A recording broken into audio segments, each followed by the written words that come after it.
Allora do il saluto, il ben trovati negli studi di Radio Belluno a Franco Fontana e Franco Frison. Buongiorno intanto. Buongiorno a te e ai tuoi ascoltatori. Buongiorno a tutti quanti. Allora abbiamo due Franco e qua dovrò distinguervi anche quando vi faccio intervenire. Allora, l'occasione di questo incontro, l'abbiamo già anticipato in questi minuti, è la presentazione di un documentario, La Calce Sois, che si terrà il 24 settembre a Villa Pat di Sedico. Facciamo un passetto indietro. Franco Fontana per Belluno Ciak, per farci capire come è nato questa amicizia con Franco Frison.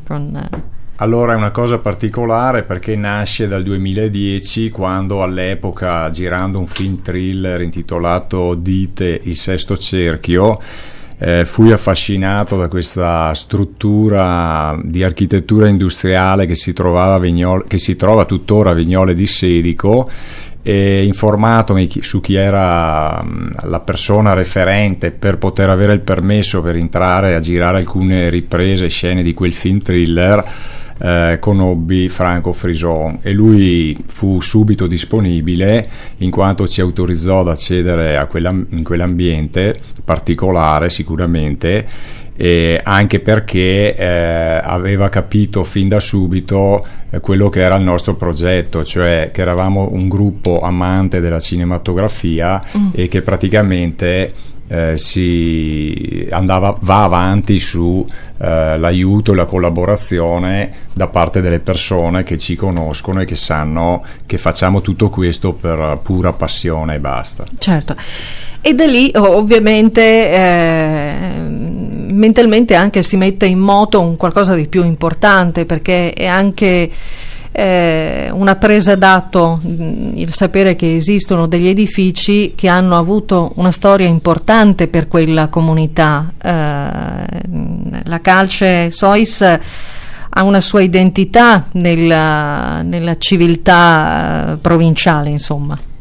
Certo, quello stabilimento di Vignole, che è uno stabilimento molto particolare per chi transita tra Sedico e il MAS, è facilmente individuabile perché è un edificio, come ha detto Franco, di archeologia industriale, un edificio molto alto.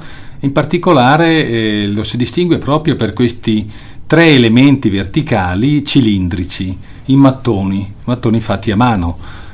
Sono in realtà tre forni dove si cuoceva la marna per la produzione proprio della calce. È uno stabilimento importante perché in realtà per quell'epoca rappresentava il primo stabilimento nella regione Veneto per la produzione industriale della calce, e quindi fa parte anche di un processo di industrializzazione della provincia di Belluno, senza sottovalutare il fatto che per la comunità bellunese rappresentava un'offerta di lavoro molto ma molto significativa, più di 100 posti di lavoro, e quindi bisogna pensare appunto a più di 100 famiglie che in realtà garantivano il proprio sostentamento lavorando in quel luogo di produzione. E tra l'altro mi dicevi che la marna arrivava da una cava poco distante allo stabilimento. Certo, la cava cosiddetta la cava ormai chiaramente dismessa di Costalunga, è una cava posta in prossimità di via Col del Vin, dove si estraeva, e questo è importante ricordarlo, si estraeva a mano e quindi non con mezzi meccanici. In quegli anni, stiamo parlando degli anni 40, e veniva poi trasportata mediante un impianto di teleferica direttamente nello stabilimento e quindi all'interno del luogo dove sarebbe avvenuta successivamente proprio la lavorazione. Franco, lavoro di ricerca, lavoro anche per recuperare anche delle testimonianze per poter dar seguito a questo documentario. Tu mi hai detto prima della nostra chiacchierata che ci sono voluti 4 mesi di realizzazione di questo documentario, ma dobbiamo fare un salto indietro per vedere tutto il lavoro che c'è a monte. Beh, sicuramente questi 4 mesi sono partiti, appunto, come dicevi, dalla ricerca, E infatti abbiamo iniziato da alcuni scritti di Gianni De Vecchi, che è un appassionato storico di Sedico, e dal giornalista Tony Sirena, e da lì abbiamo creato la prima struttura su cui muoverci. Poi siamo riusciti a trovare diversa documentazione fotografica originale, questa è importantissima, avuta dalle persone che abitano nelle vicinanze della struttura, che magari avevano qualche foto. In modo particolare ricordo la famiglia Mariani, in quanto il padre fu Luigi, fu il primo direttore di quello stabilimento proprio nel 41 quando aprì. Quindi, raccolto tutto questo materiale, abbiamo creato una prima ossatura di notizie e di foto storiche originali che si vedranno nel filmato, e quindi vi garantisco proprio un'occasione unica per vederle. A quel punto, siccome lo stabilimento è vuoto, abbiamo dovuto fare anche un lavoro grafico, e qui la nostra associata Damiana Bonetta e il collaboratore di Franco Frison, Simone Mattiuz, hanno fatto delle ricostruzioni appunto in grafica, sia di com'era la struttura all'esterno, in modo da vedere anche le parti ora mancanti, e sia nella ricostruzione dei macchinari interni di questi molini che macinavano le pietre e tante altre cose, perché altrimenti durante il racconto non si riuscirebbe a capire come funzionava anche all'interno questo stabilimento. Poi, per quanto riguarda quello che c'è appunto, e quindi la struttura esterna, abbiamo fatto delle riprese particolari utilizzando anche un drone grazie a Lodovico Dincau, e questo ci è servito per fare con la giusta prospettiva le inquadrature, se no avremmo avuto tutte immagini schiacciate chiaramente dal basso verso l'alto. Invece siamo saliti fino ai 25 metri della struttura, sia esternamente con il drone e sia con i nostri operatori all'interno, per riuscire anche a vedere quelle parti che sono totalmente inaccessibili in pratica. E infine la testimonianza diretta. Abbiamo trovato il signor Sergio Bigio, una persona che ha più di 80 anni, che abita lì nella zona, che ci ha raccontato di alcuni aspetti particolari di testimonianza diretta, in quanto lui a circa 15 anni d'età lavorò un paio d'anni proprio nella struttura di Vignole. E cito solo due curiosità che a me mi hanno proprio emozionato e colpito. Una, il fatto che ci raccontava che è vero che non c'erano allora degli infortuni sul lavoro, però diversi dipendenti, soprattutto a contatto con l'insaccatrice, morirono a causa della silicosi, perché la polvere attorno a quella struttura era presente veramente ovunque, raggiungeva anche le vicine abitazioni, la rumorosità era pazzesca perché si sentivano sassi triturati, sì. Però tutti questi disturbi, tutti questi problemi anche gravi venivano tollerati perché dava lavoro alle famiglie. Quindi, per avere un lavoro che permetteva alle persone di vivere, tra l'altro impiegava manovalanza locale, si tolleravano tutte queste problematiche, queste difficoltà. E questo mi ha molto colpito, come del resto il fatto del suo racconto quando le donne arrivavano con le gavette per portare il mangiare agli operai, e questi non avevano 1 ora o 2 ore di pausa pranzo, ma lui proprio usa il termine mangiavano e lavoravano. Mi è venuta la pelle d'oca, ti garantisco. Sì, sì.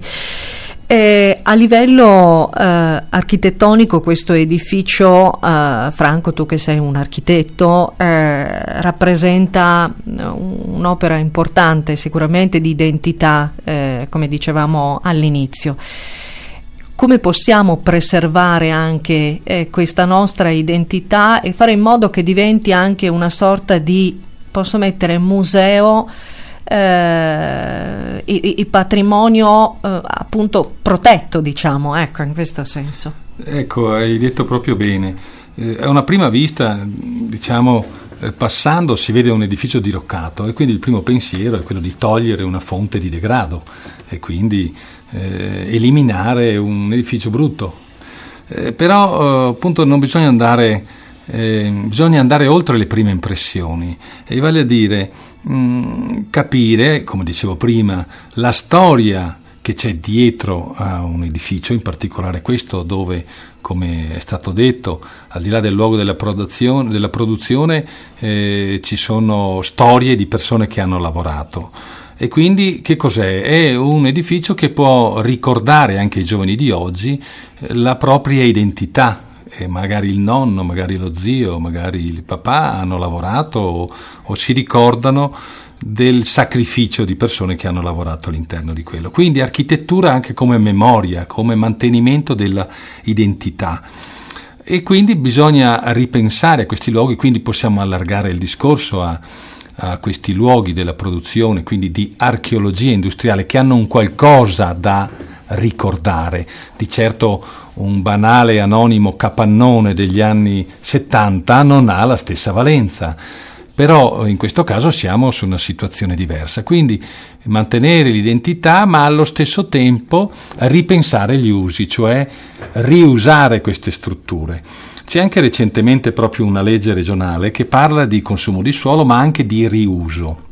Ha introdotto un termine molto interessante di riuso temporaneo, quindi pensare al fatto che strutture di una certa dimensione, che quindi sono anche difficili da riusare, difficili perché sono spazi molto specializzati, cioè era pensato proprio per processi produttivi, però bisogna far usare in questi anni la fantasia, quindi capire che anche un luogo di questo tipo può avere forti potenzialità, anche turistiche, perché no? Anche turistiche, museo. Perché, come avevo detto all'inizio, era l'unico stabilimento per la produzione della calce nel Veneto. Forse ce ne sono altri nel Veneto a seguire, non altri sicuramente in provincia con quelle caratteristiche. Forse ci possono essere appassionati, ci possono essere persone interessate anche a vedere questi luoghi all'interno dei loro interessi particolari oppure di passioni specifiche. Ecco, questo edificio è di proprietà privata? Sì, certo. Quindi, sì,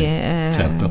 E quindi difficile che anche un'amministrazione possa intervenire. E sinergie, l'importante sono proprio attivare sinergie, quindi privato, pubblico e quindi anche ricerca di finanziamenti. Ecco, il lavoro che egregiamente ha fatto Franco Fontana e il gruppo Belluno Ciak, animati dalla passione, è proprio quello di capire, hanno capito anche loro le potenzialità che vanno oltre, ripeto, quello che il semplice sguardo mette in evidenza. Esatto, e soprattutto ha un'altra valenza che non possiamo tralasciare, è un documentario, è un qualcosa che può essere condiviso con i nostri ragazzi, con le scuole, con il mondo della scuola.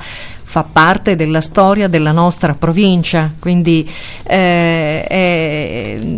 seminare, diciamo, l'identità a questi nostri ragazzi.